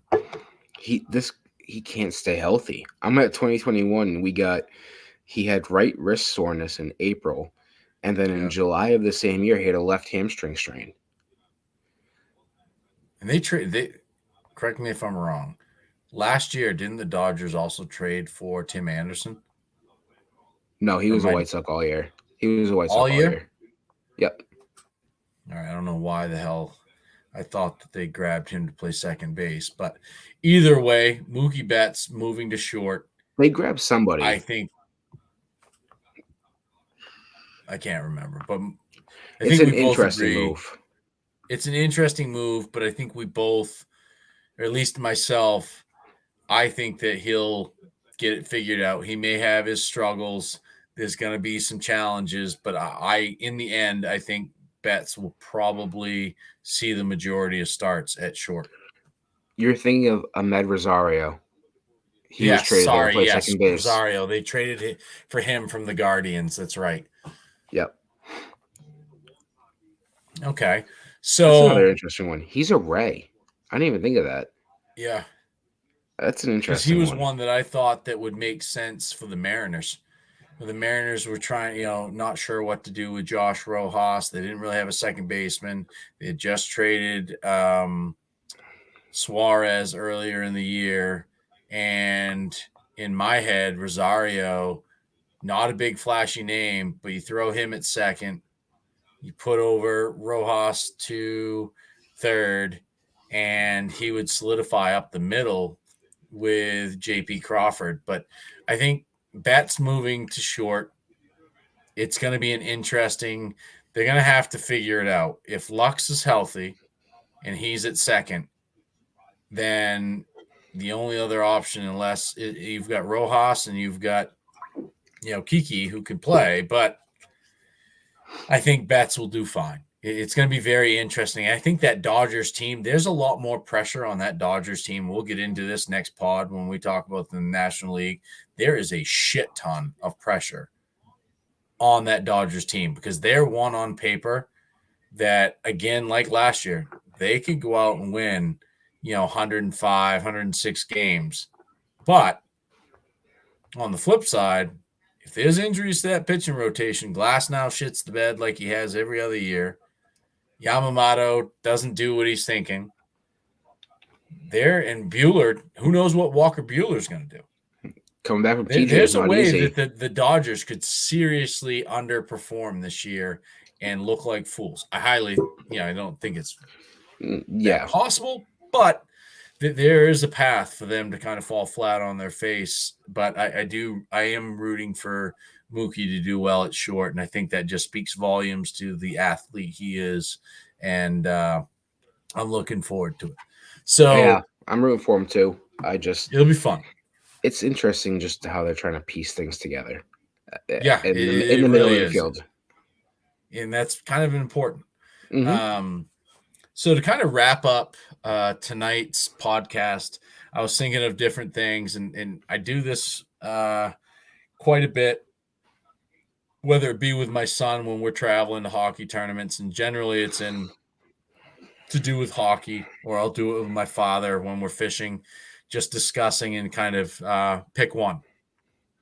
I'm going to go down through quickly from one starting catcher, one first baseman, second, everywhere, one outfielder, one starting pitcher, and closer.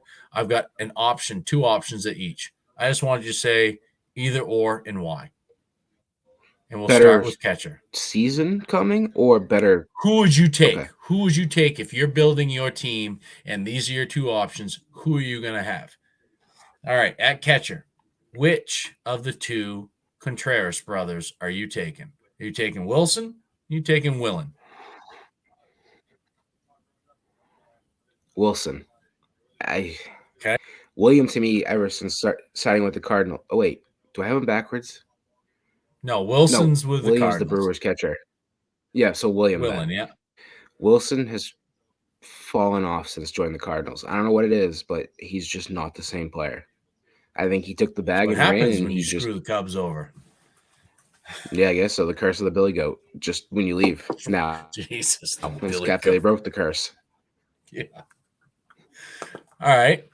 First base. I already know where you're going, but I had to throw it out there. Nolan Jones or Spencer Torkelson? Spencer Torkelson.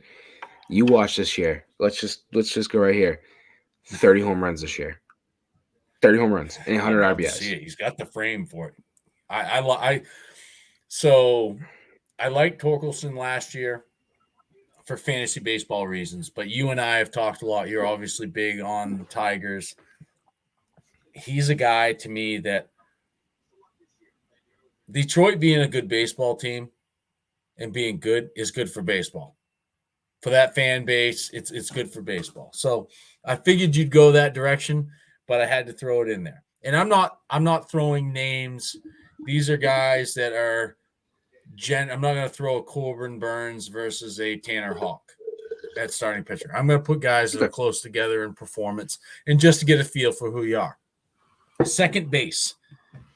Gleyber Torres or Nico Horner?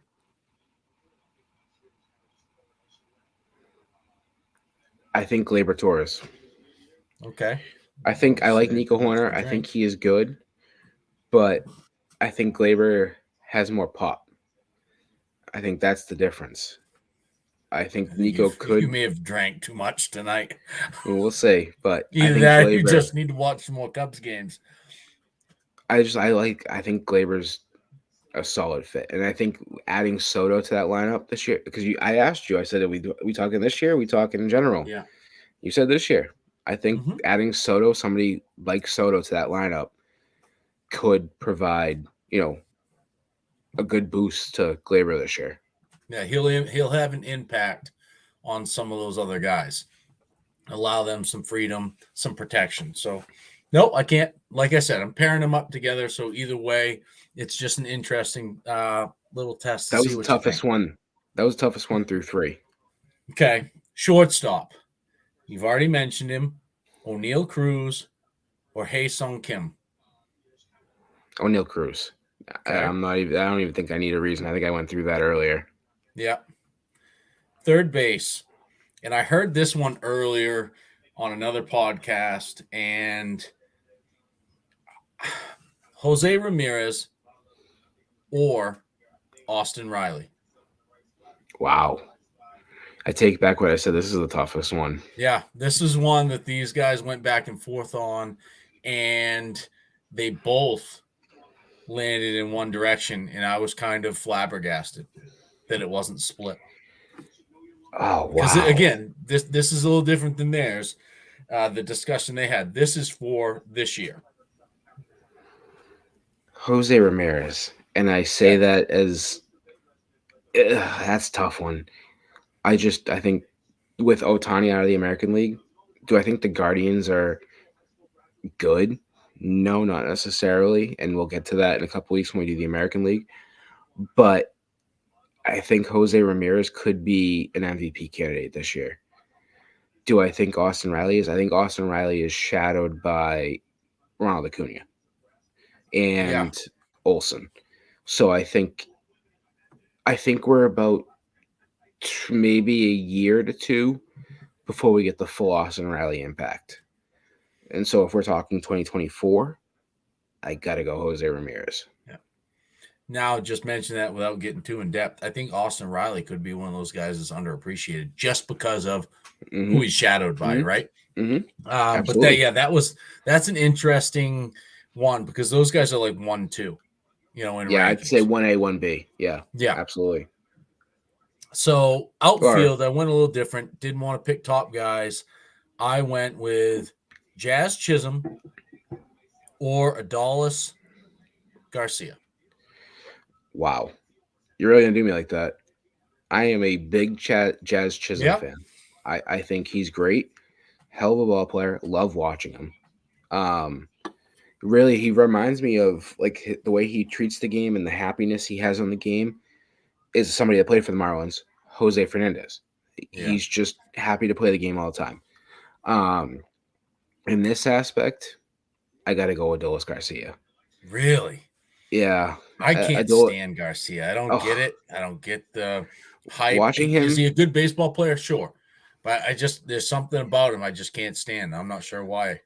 I think we talked about this earlier with fantasy. You know what the one thing that makes guys known now is the home run derby. Yeah. And Yep. Adolis Garcia made a name for himself in the home run derby last year. And Yep. then it transferred into the postseason. He was must watch every at bat he came up. Yep. I mean, again, not to kind of steal what he did last year in the postseason reminded me of Randy Arosiano Mm-hmm. or however, Mm-hmm. butchered that. But Mm-hmm. for me, that's what I kind of that's how I linked those two players together. Is his postseason run was very similar in my eyes to what Randy did for the Rays. Well, if we're talking 2024, it makes a lot of sense because Garcia has that injury he dealt with last year. Yep. Chisholm seems to get injured a lot.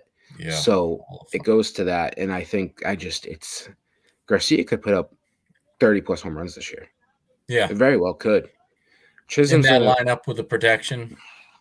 and he's gonna, Easily. you're gonna add I mean, I expect you're gonna have Evan Carter and Wyatt Langford there.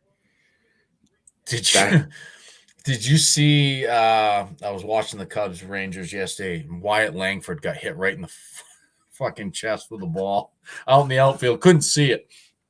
And you don't see that as much in the day-to-day because there's not as many day games. There's more right. night games, afternoon games. But this ball was hit to deep center, and he just throws his hands up immediately and couldn't see it. Smacks him right off the body. Ends up being a triple for I think it was Canario for the Cubs. They hit that, but interesting. All right, 2 positions left. Starting pitcher, Kevin Gossman or Zach Wheeler. Kevin Gausman. Okay. Kevin Gausman's actually, I think I actually, when I came out with it, I didn't do one for the National League this year. I did one last year, but I did do one for the American League. And I'm 90% sure I did it like a month and a half ago. 5 Cy Young favorites and 1 dark horse. Yep. And Gausman is one of my favorites from the Cy Young. Wheeler Yep. doesn't make the top 5 in the National League for me. I think Gausman, with Manoah's struggles, Gausman will be the one that carries the Blue Jays to if they're going to make the playoffs. He is actually we can go back to my fandom. He is one pitcher that I may never forgive the Red Sox for not signing. Yeah, When I he was was a big free on agent, that back then. I think everybody as a Red Sox fan was. And now that we're at the Montgomery sweepstakes, everybody's wondering about Jesus. Montgomery, so they forget about Gausman. You signed Gausman to a 5-6 year deal. What are we talking about first half this year? It Oh, changes the whole narrative. And that's what it does for Toronto. You're talking, if Cole's hurt, is Toronto second place in the American League East now because of Gausman in the lineup they have? yeah. I mean, he's definitely, to me, I think you just made a great point. In the American League, not that the pitching's weaker by any means, but I think he's a clear Cy Young candidate. Wheeler is good, but he's got a ton of competition to fight through to get anywhere near the top 5. Gausman's number 1 on his team. Wheeler's number 2 on his team. Yeah. Right now. All right, closer. And again, trying to pick guys that are close in comparison, trying not to pin it to the top guys. David Bednar from the Pirates or Ryan Helsley from the Cardinals. Which one are you taking? Wow. I love Bednar, but Helsley, it's the same Helsley, right? I'm thinking of, it was the Astros. Nah, that's Presley. Helsley pitches for the Cardinals right now. I don't Oh, think he that's right. pitches. No, it was Presley. Then I'm going Yeah, Bednar. Bednar. yeah. Bednar's he's reliable. He's a guy that I think will be probably one of the first pieces moved, if not Chapman, off that Pirates He's team talked about every trade every deadline. year. Every trade deadline. All right, I won't give you either or on this. Who's managing your team? Who is your manager of choice that's out there right now? Oh, wow. Um, hmm. I'm. This is tough. I'm trying to think of who's a manager right now because I mean there was so many changes this off season. Yep. Or it could be. They don't have to be a manager currently. Who are you picking that Jim would be Leland. relevant? You can't, Jim huh? Leland. Jim Leland. All right. He'd be pissy because he can't smoke in the dugout. Can I have a bench coach of Terry Francona Oh, so he can have butt breaks? Jesus, that would be terrific.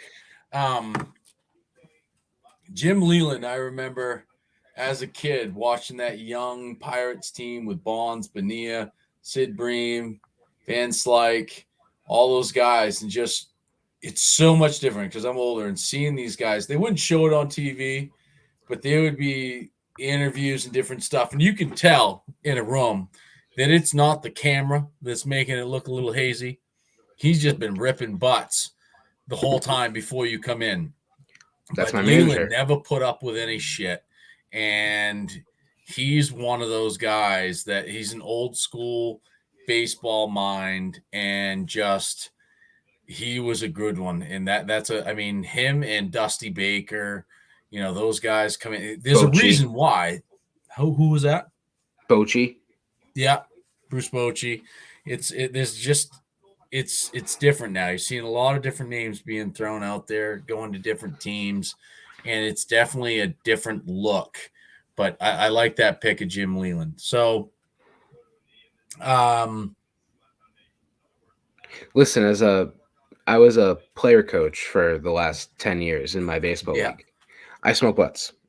So I was Jim Leland of my league for a long time. The only difference was I was a player too, but I'd be on after my at bats. My knees are gone. Like I crouch down now, and you'll hear my knees crack, both of them. yeah. So I would have a courtesy runner because injury. So somebody would go run for me. I'd hit a single, come off the field, and here's a butt. Jim Leland's back at it again. No, I mean that was a fun, interesting exercise. I mean, I think it's just something, to get a little perspective of what you think of different players at different, levels and tiers. Um, That was tough. That Yeah, was I mean, tough. it's fun. It's all perspective. So, is there anything that you can think of that we haven't really discussed tonight of any breaking news or anything that we've heard um, that we didn't cover? Not that I can think of. The only thing I do want to mention is I am hoping within the next week or two, you and I, among Brett, who writes for us, Yep. have done a great job putting out these player profiles. I think you and I talked by the end of Monday, maybe Tuesday, we should have our full top 100 prospects out, which means we should be rolling out our prospects on the website. Yep. But if you don't follow us already, please follow us on Instagram and Facebook and Twitter. But Instagram, you can scroll down and Facebook as well. The top 100 prospects that I came out with in February is now available. You can go see who's ranked in the top 100. Also, you, me, Brett, and Jamie came out with the rosters for the Rangers, Yankees, Cubs, Red Sox, and Tigers for the spring showdown. So you can go get that and you can go see who's playing there for that. But Yep. make sure you tune in. I believe it's actually this week that we start that. I think the 16th is what, Saturday? Yeah, and I there's a game think the the 15th. I think you just said I too think the earlier. 14th. So I think we're starting 14th. Yeah. Thursday. Sorry. Thursday we Yep. start with that. So in that game again, I'm hoping this is coming out. It's supposed to come Baltimore out, and I think, Pittsburgh, right? Tuesday or Wednesday. This is supposed to come out, and I think make sure you tune in for that game because that is Yeah. going to be. The Pirates haven't announced a starter from what I've seen, but my assumption would be you're going to probably get Skeens for 2 to 3 innings. Yep. Anthony Solometo's there. Bubba Yep. Chandler's there for the Pirates. The Orioles are stacked. I mean, Yep. they have the option that come midseason they could trade one of their top prospects for a number two. So I'm a little shocked that they didn't have to give up more of what they have for to get Burns, yeah, yeah, because they were the team all along that had the depth to go and get whoever they wanted, and they did. And in reality, they didn't give up a whole lot, considering what they had to give up. You know hmm what I mean, in regards to hmm what was available. But no, that'll be exciting. Can't wait to look for it. So I didn't mean to cut you off there. No, you're good. I mean, that game is like I said, it's the most exciting game of this whole thing. Like when the schedule came out and I saw that, how do you not tune in? Like that is for us, my rankings. It's the number one versus the number two prospect, which Yeah, um, about a week ago, I think they both faced off in Grapefruit League play, and I came out with an article about how that showdown went, and It went to Paul Skeens. So and Jackson Holiday's hitting well right now. And so he's coming, he's ready to go, and he wants to get, some revenge for what happened in that first at bat. So that'll be must watch. That especially if Skeens gets to start that first inning, better be locked in, ready to go. Yeah. It'll be very interesting to see. And I think the Cubs and White Sox, I believe, play the 15th. So that'll be one. Yep. That's this Friday. So I'll be trying to catch that. And if not, I'll just watch the replay. A lot of fun stuff to watch. It's on MLB Network, Okay. I believe as well. I think I saw. I know the Red Sox and Braves is Saturday. Tigers and Phillies is Saturday, but they both play at the same time. So I got two screens. You've seen a picture of how my setup is. Yep. I'll have one on each. Like this goes back to, you're missing, I think there's like 4 or 5 games at 1 o'clock on Saturday.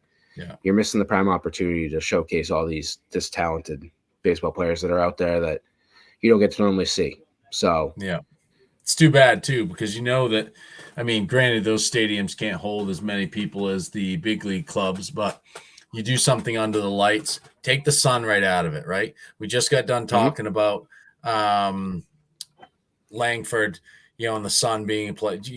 There's things I think they'll change, but yeah, I think the top 100, you've done a great job with that, putting that together. Brett and I have helped where we could, writing down some player profiles, trying to get that banged out for you. That'll be a nice piece to the website for everyone to kind of look for. The only thing that I really had was, you mentioned it the last time. If you're interested in joining us and you love baseball and you just want to kind of write and kind of talk it through with us, and maybe even have a chance to jump on and kind of talk about your team or baseball in general, reach out, let us know. There's plenty of posts that we put out there in regards to joining the team. Great group of people that are writing, those that are engaged. It's not a huge commitment, but if you can put out stuff and pay attention and put stuff out, whether it be 3-4 times a week to help grow, we'll welcome you and we'll join you, join the family. So the only other news I really had, and it's not big news, but JD Davis was waived by the Giants. So third baseman that's out there, I don't see an immediate need right now. Obviously, with Flores there in San Francisco, Davis was expendable. So it'll be interesting to see.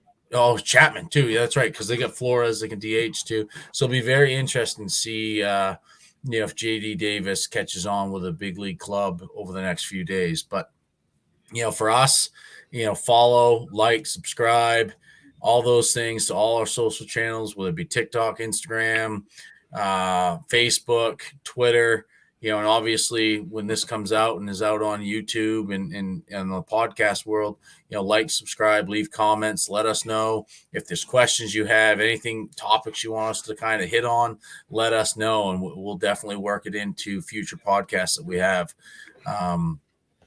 You had mentioned earlier, our next scheduled podcast will be next Monday, coming out Tuesday. We'll be focusing on the National League because of the National League games that are set up later that week on between the Dodgers and Padres.